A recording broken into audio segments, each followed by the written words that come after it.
이 글씨 기억나십니까? 천안함 조사 때 발견된 북한 어뢰 잔해에 남아있던 번호였죠.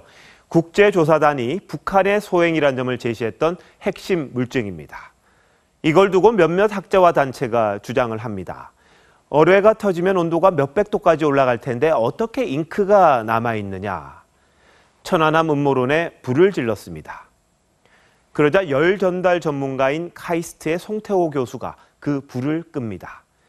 열역학 이론과 수치 해석법을 써서 1번 글씨 부분은 폭발 후에도 0.1도도 온도가 올라가지 않았다고 밝힙니다. 같은 분야 과학자 26명도 동의한다고 서명을 했습니다. 송 교수는 누군가는 진실을 말해야 한다고 했습니다. 고열 폭발 실험에서도 그대로 남은 잉크 글씨가 이 진실을 뒷받침했습니다. 서해 어뢰 잔해에 동해에만 사는 붉은 멍게가 붙어 있다. 이런 주장도 있었습니다. 하지만 유전자 분석 결과 어떤 생명체의 DNA도 어뢰 파편에서는 나오지가 않았습니다. 과학의 이념이 덧칠되고 주장이 사실로 둔갑해 터무니없이 공포를 키운 게 바로 광우병 사태입니다.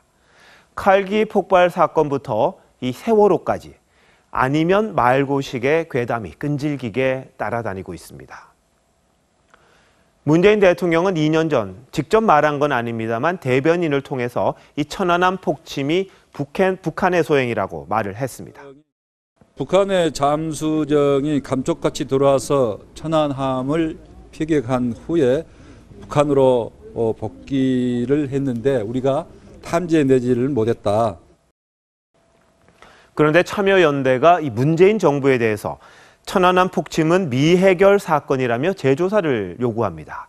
천안함 조사에 문제가 많다고 유엔에 청원서까지 냈던 단체입니다. 북한은 어떻습니까? 천안함 폭침이 모략 자작극이라고 줄곧 주장을 합니다. 1번 글씨를 두고는 이렇게 비아냥거리기도 했습니다. 이 번자라는 것은 체육 선수들이겠습니다. 1번, 2번. 그렇다면 이 추진체가 축구 선수인가? 아니면 농구 선수인가 하는 겁니다.